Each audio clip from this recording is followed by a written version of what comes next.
Thank you, Minister, for accepting our interview. So we'll start with the Security Conference of 2026, of course.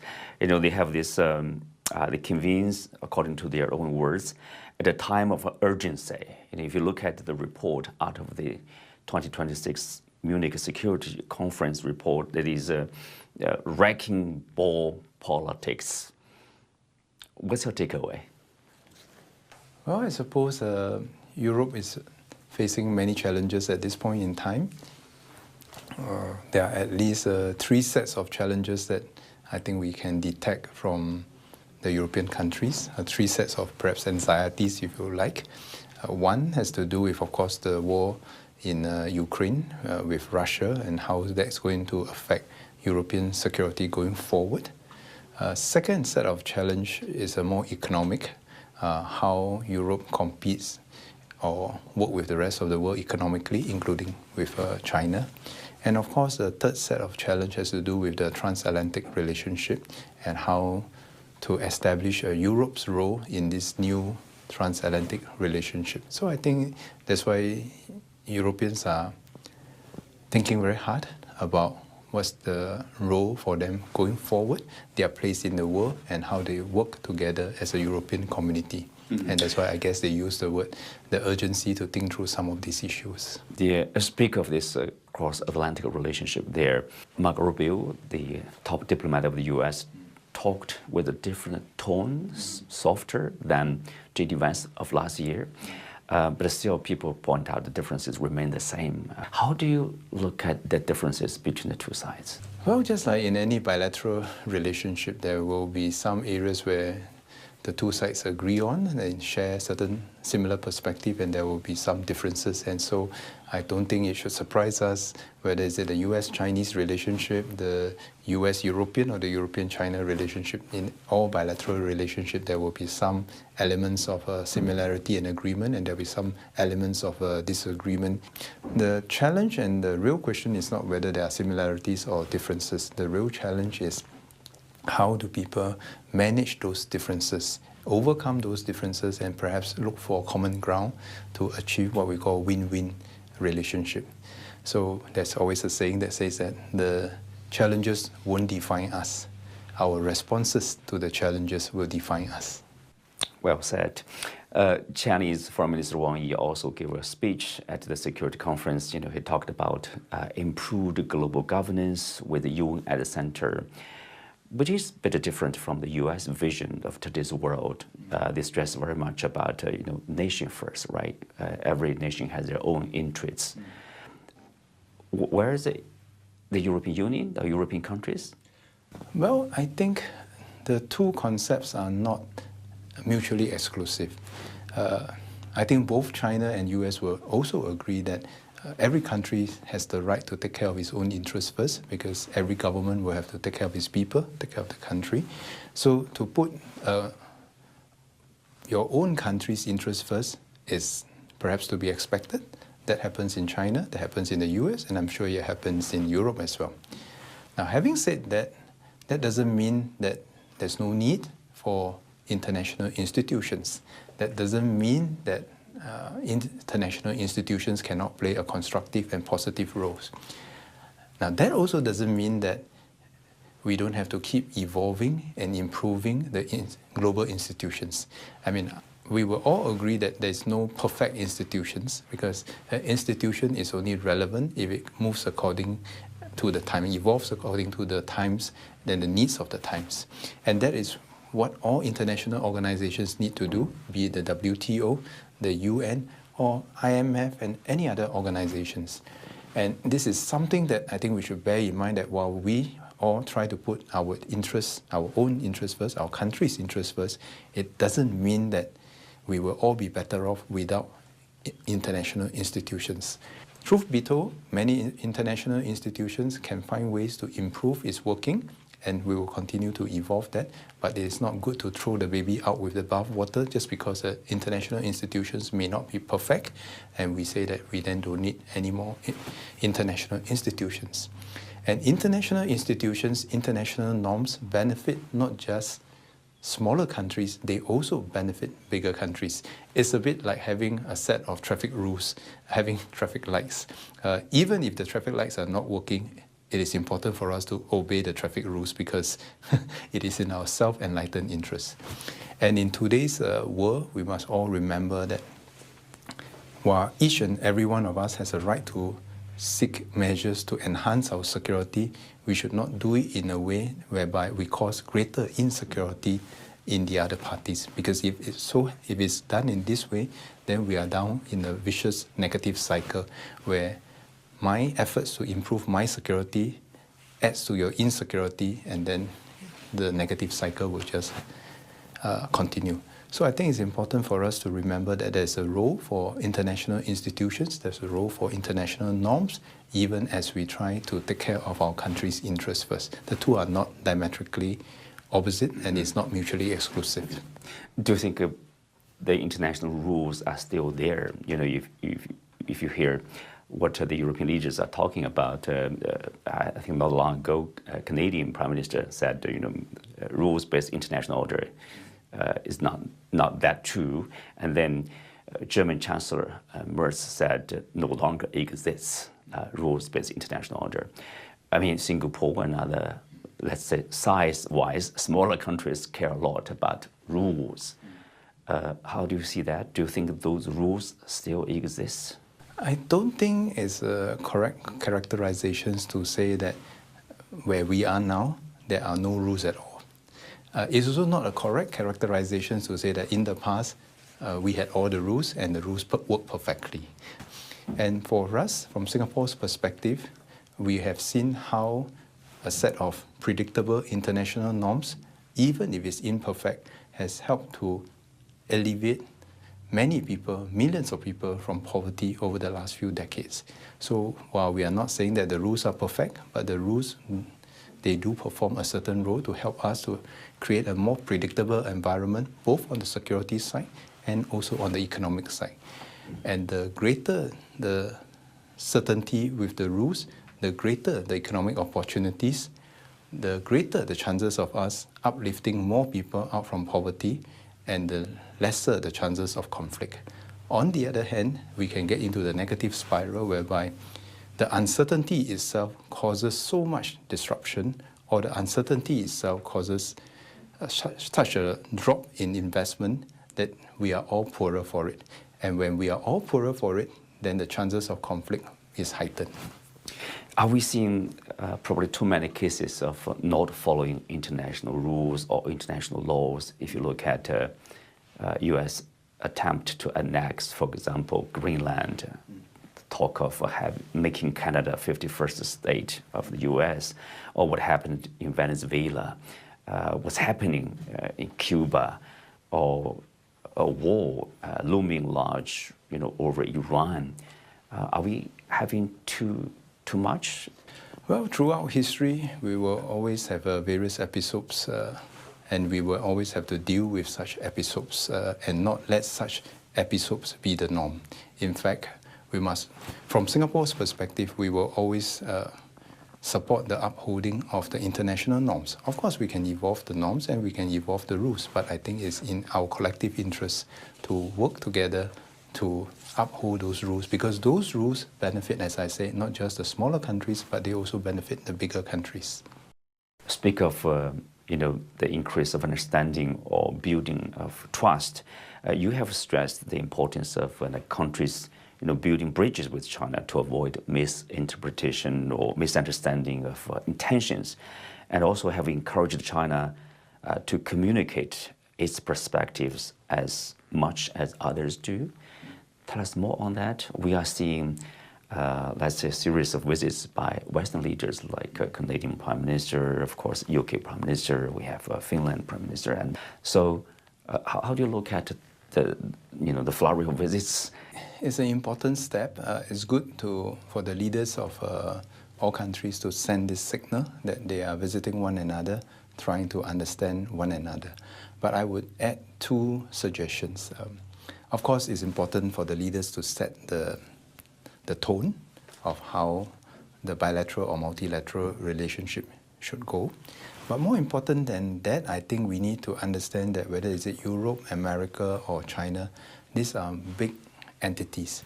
And we should have the humility to know that just because we visit Beijing, Shanghai, or Guangzhou, that doesn't mean that we know the whole China. Just as if we visit San Francisco, New York, or Boston, that doesn't represent the whole US. We visit Paris, London, and Berlin, it's not the whole Europe. And that is where I think the hard work starts. If we really want to have a deeper understanding of each other's priorities, concerns, then we need to go beyond all these major cities and go beyond the superficial level. In China, there are many cities, all at varying stages of development. And when people say, is China a developed country or developing countries? Well, you take your pick. Depending on which area you go, you can have, even within the same area, a developed country look-alike place and a developing country look-alike place. And I think we need to appreciate this kind of nuances in talking about working with another country. It's not monolithic. The US is not monolithic. The Chinese are not monolithic. And the other thing I think is important for us to keep planting the seeds for the future generation. There will be some challenges that will take time to overcome, and it may not be overcome in this generation, but we need to plant the seeds for the next generation to have that mutual understanding. And one of the things that I always encourage both the Chinese, the Americans, and also the Europeans to do is to have more students going to each other's country to really go to the ground level and understand people at a personal to personal level. And that is how we can build up the trust for future communications, for future efforts to reduce the misperception or misunderstanding. Without all this ground effort to set the foundation and establish the base, it becomes much more harder for us to establish that form of mutual trust. So the mutual trust level cannot just stop at the high political level because personalities may change, but we need to institutionalize this. And only with consistent effort over the years can we build this kind of relationship. It's just like the relationship between Singapore and China. It wasn't built over a few years or even a few decades. It goes back to a long while.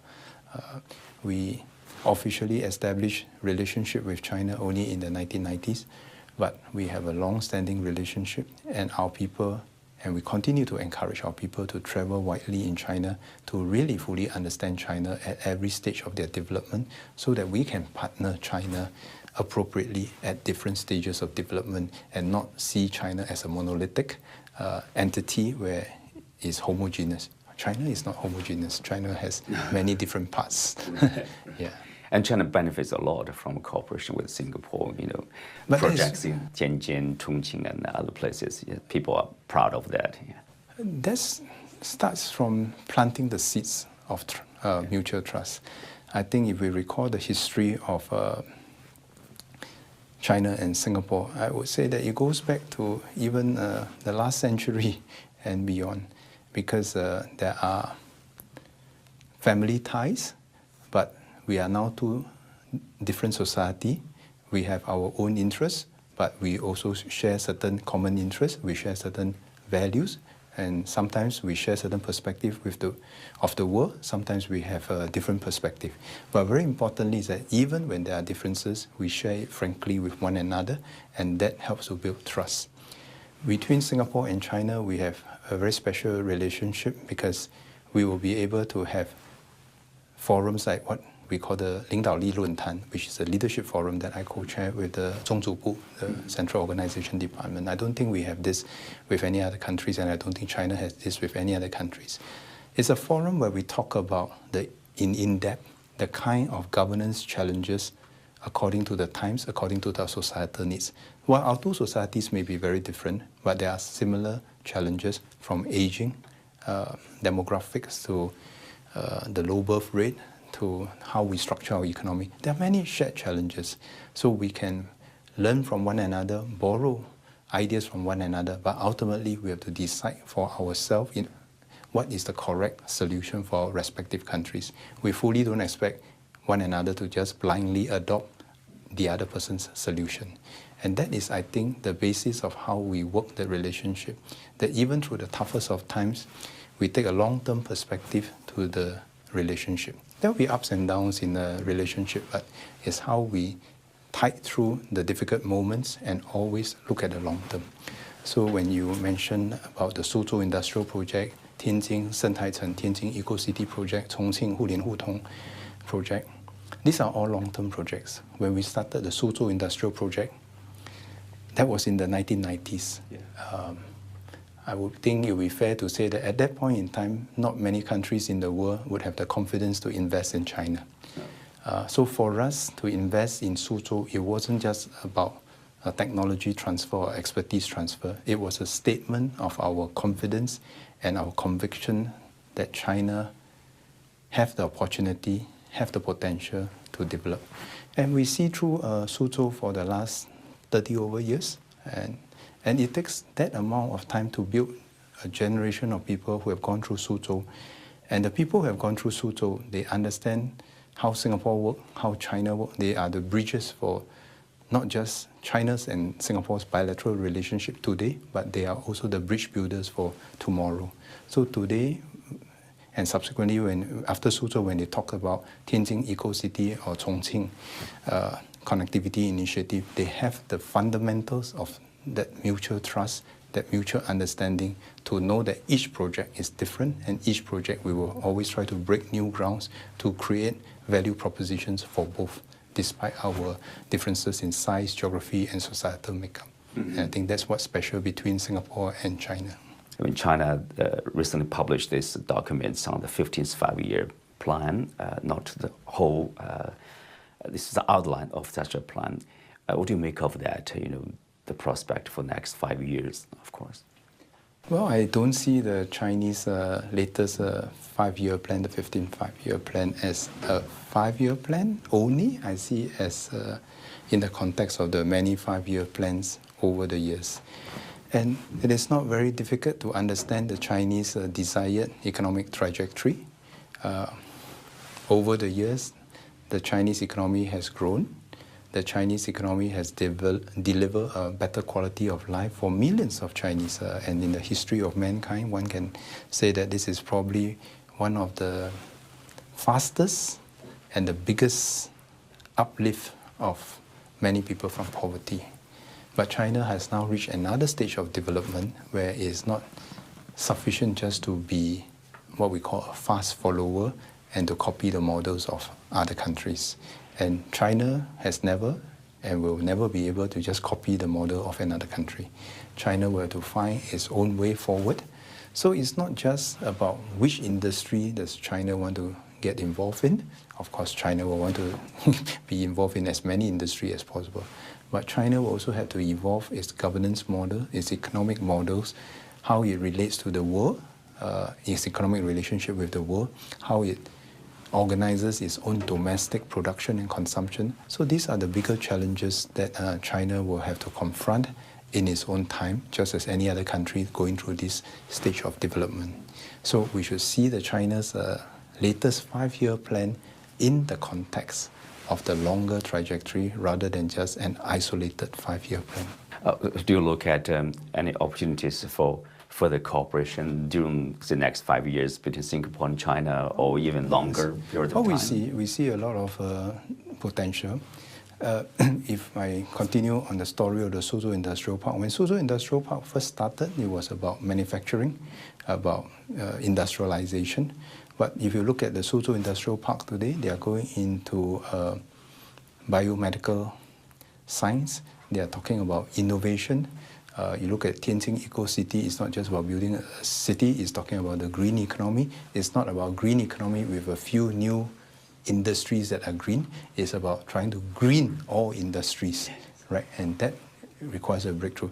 You look at the Chongqing Connectivity Initiative. We started Chongqing Connectivity Initiative not to connect Chongqing to Singapore.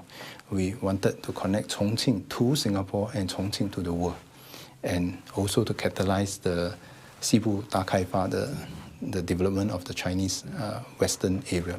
So I think we have many other projects that continue to be important for both China and Singapore to break new grounds.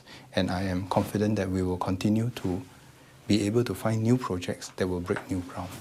And it will build on the mutual trust that we have established over all these years. What I see that gives me confidence and cheer me is that when I see the younger officers working together between China and Singapore, they are constantly trying to find new ways to improve things. They are not resting on their laurels, they are not complacent, and they know that there are many opportunities still for China and Singapore to work together to grow the overall pie for our people to benefit. Thank you, Minister.